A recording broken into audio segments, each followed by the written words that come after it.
नित्या cafe से निकलकर हमने हमारी जर्नी को आगे कंटिन्यू किया और हम बढ़े दौरजोंग मोनास्ट्री की तरफ। नित्या कैफे हुआ है, हम ओनर से मिल लिए, थोड़ी बहुत ही जानकारी ले ली।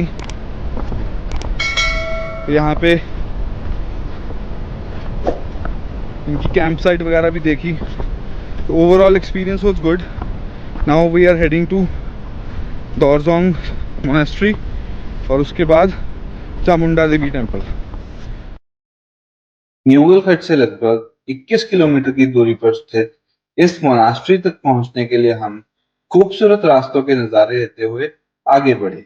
जहां कभी तो रास्ते के दोनों तरफ चाय के बाग के नजारे देखे, तो कहीं बर्फ से ढके हुए पहाड़ हमारे सामने आए।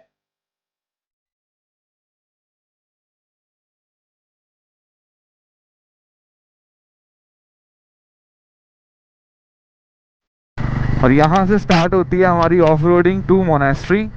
मोनास्ट्री से पहले लगभग 1 किलोमीटर का रास्ता ऑफ रोड है।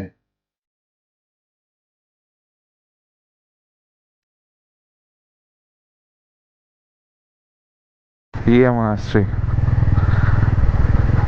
यहाँ पे पास में गुरुद्वारा भी है। करीब 30-40 मिनट की राइड के बाद हम पहुंचे अपनी थर्ड डेस्टिनेशन दौरजोंग मोनास्ट्री। पालमपुर से लगभग 15 किलोमीटर दूर एक गांव है गोपालपुर। और गोपालपुर में एक ऐसी जगह है जहां सिर्फ शांति ही नहीं बल्कि एक पुराने स्पिरिचुअल लेगेसी की खुशबू भी महसूस होती है।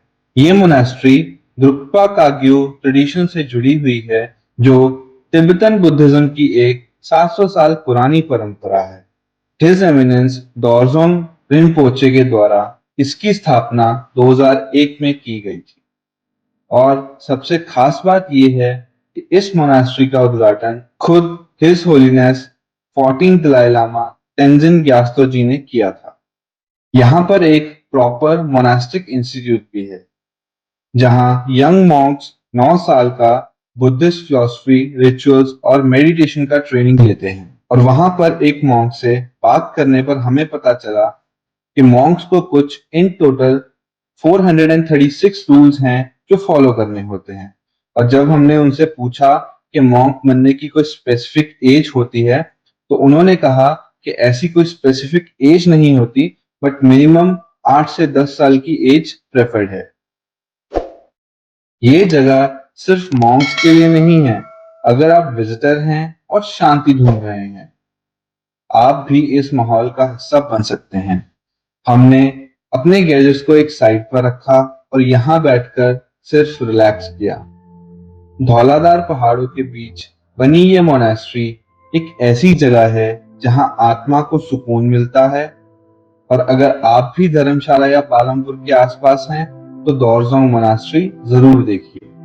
कभी कभी सफर सिर्फ मंजिल तक पहुंचने के लिए नहीं होता, बल्कि खुद को पाने के लिए भी होता है। मोनास्ट्री से निकलते ही थोड़ा आगे एक और स्पिरिचुअल जगह है, जो है एक गुरुद्वारा साहिब, जो वैसे तो अभी अंडर कंस्ट्रक्शन था। बट इस गुरुद्वारा साहिब की अगर बात करें, तो यहाँ के गुरुद्वारा साहिब का नाम ठाठ बेगमपुरा गुरु नानक सर बैकुंठ धाम आनंद गुफा है। बाबा नंद सिंह जी 1920 में इस जगह पर आए थे और यहाँ एक गुफा बना के उस गुफा में बैठ के भक्ति की थी। बाबा नंद सिंह जी इस गुफा को गुरु नानक देव जी की गोद कहते थे। यहाँ की सबसे खास बात यह है कि यहाँ माथा टेकते हैं तो माया रूपी भेंट नहीं चढ़ाई जाती। मोनास्ट्री और गुरुद्वारा साहिब के बाद हम बढ़े एक और पवित्र स्थल की तरफ। भूख भी बहुत तेज लग रही थी, तो सोचा यहाँ से निकलते हैं, कुछ खाते हैं।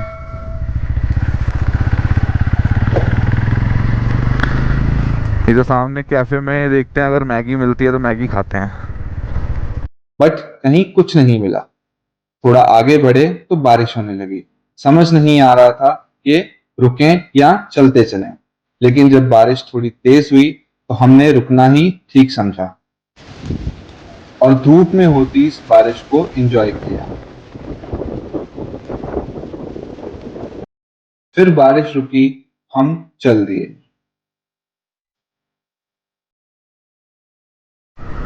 एडवेंचर बाइक लेनी है और वहां तक जाना है।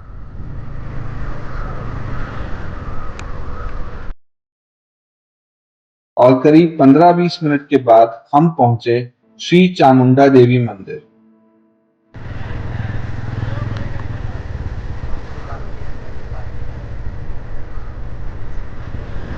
और ये गेट है मंदिर का।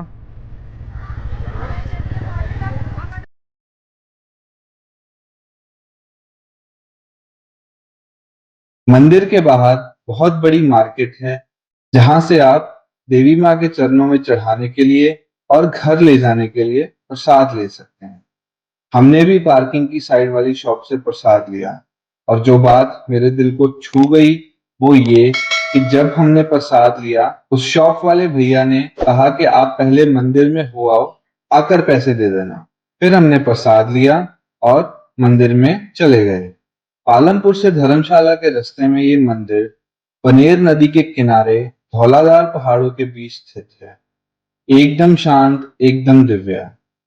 ये मंदिर 51 शक्ति पीठों में से एक है।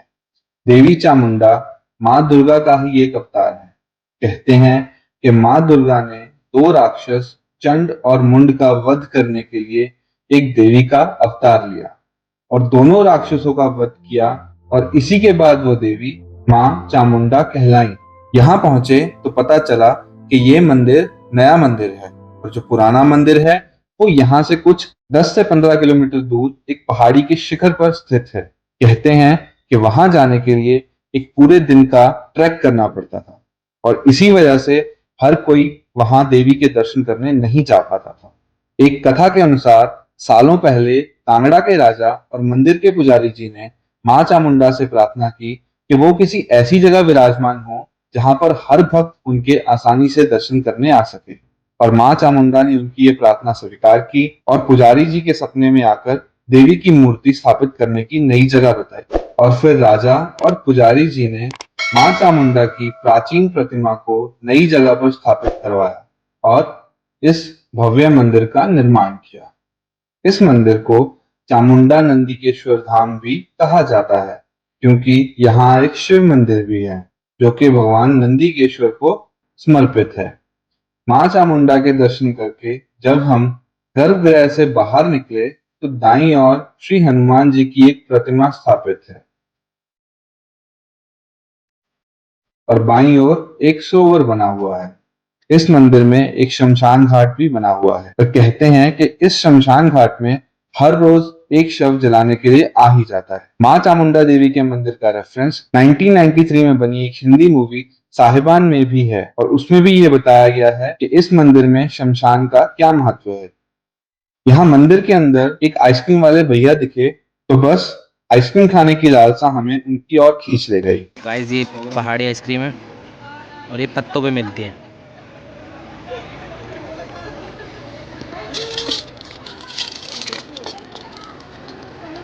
और तोल के मिलती है। ये वाले अंकल यहाँ पे देते हैं चामुंडा मंदिर में।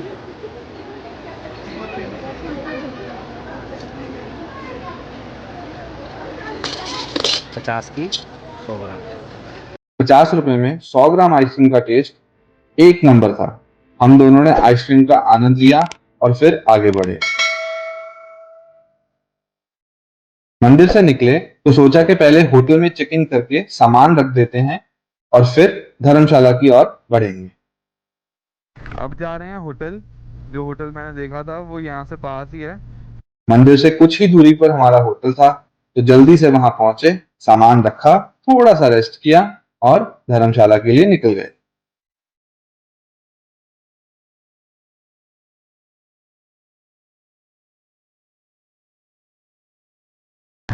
होटल में चेक इन कर लिया है, सामान हमने रख दिया है, थोड़ा सा रेस्ट करके 15-20 मिनट का हम जा रहे हैं अब धर्मशाला। धर्मशाला की ओर जाने का पहला कारण तो ये था कि स्टेडियम होके आएंगे और फिर डिनर करते हुए वापस आ जाएंगे।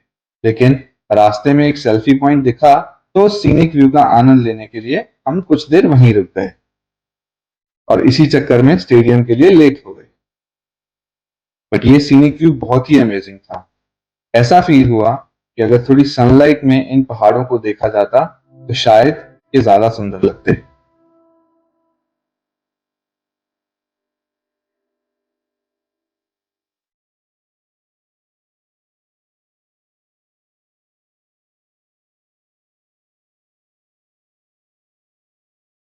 यहाँ से आगे धर्मशाला जाने का अब मेन रीजन यही था कि खाना खाएंगे और वापस आ जाएंगे। तो कोतवाली रोड पर हमें एक फास्ट फूड कार्ट दिखा और हम वहीं रुक गए। कार्ट का नाम मान चाट भंडार है। आपकी वीडियो डाल दूँ ना यूट्यूब पे? ठीक है भैया।